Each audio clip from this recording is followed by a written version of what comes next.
writers and readers, I'm Christy Stratus, and today I'm talking about the best fantasy book subgenre reading challenge, and we're dealing with The Way of Kings, which I have on an audiobook. It's 36 discs long, which is ever so lovely, and it's by Brandon Sanderson, and I'm really enjoying it so far. I'm probably about 35% through it. I really like it, and there are a couple of things that I thought I'd mention that you might appreciate. So one of them, there's two different storylines I'm going to particularly talk about today, although there's a lot more than that going on. I really like Kaladin's character, and I feel like you could write a whole book about business leadership based on Kaladin. So I wanted to mention that and just say, if you think about it, Kaladin is like the epitome of good leadership, right? He's a bridgeman, and he's got no reason to really live. He could be stuck there for the rest of his life. He's tried escaping as a slave before, it hasn't worked. Instead of just saying, well, there's nothing I can do, too bad, I'm just gonna die or whatever, because normally that's what would happen. You would just die at some point, usually on your first couple bridge runs. Instead, he's trying to make a much better situation out of it. So he decides, okay, that's it. I'm gonna make things happen. My goal, here's my goal. So he has goal setting, right? And he says, my goal is that no more of my bridgemen are gonna die. So that doesn't happen on the first bridge run, and I'm not up to another one where he's, set this goal already. So I can't say whether it happens in the future. But he's got this goal and he takes steps to achieve it. So at first he starts, and this is one of the things I like best about Sanderson's writing style. He doesn't just try to make it all, fluffy, oh, he's a great leader, everything's going to be great for him, he stands up and he's a tough guy and it's easy and everybody follows him. Like, he doesn't do that with any character. It's really hard for every single character to deal with their situation, and I think that that's much more realistic and much more believable too. So I really like that, and in Kaladin's case, nobody's interested in following his instructions because they all know that they're going to die anyway, so why should they? For example, Kaladin says, okay, let's work out, let's practice, with this, these planks, like carrying it so we can build up our strength and move faster, that'll keep us alive longer. Nobody's interested.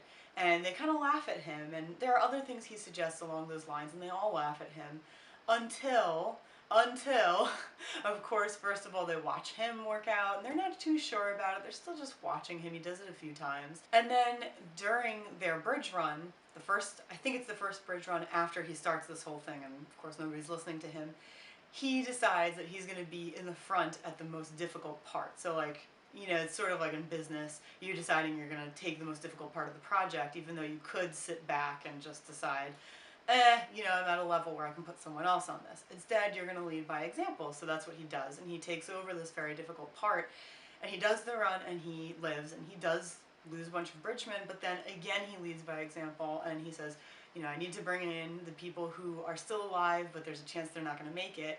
He goes and he does it, and then one or two other guys decide, all right, if he's going to do that, I'll help. And it's not all of them.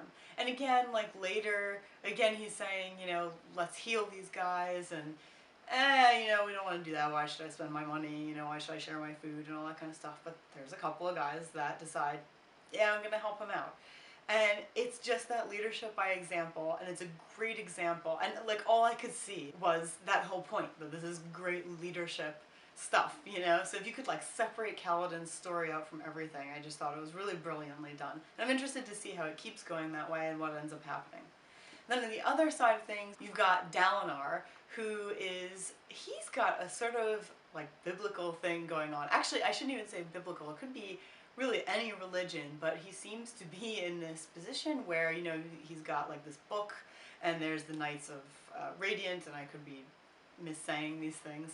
I'm listening, so I'm not reading, and I can't picture it, so sorry if I make a mistake on that.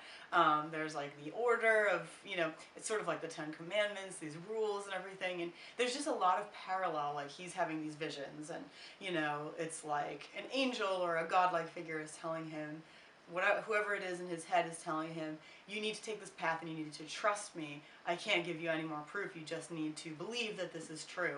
And so he's going along doing that, and he's getting a lot of resistance. He's getting laughed at. There's a lot of, mockery and stuff. People thinking he's crazy. But if you think about it, that does go in parallel to a lot of different religions, and how the characters in them have to deal with things when like a god type figure comes down and says, this is what you have to do, or an angelic figure. And it just, like, in the Bible, the equivalent in this story, whatever the book is called, it's so embarrassing not to remember. It's the same type of thing where there are arguments, you know, is it just stories? Was it just made to help lead people and show them the right way to live?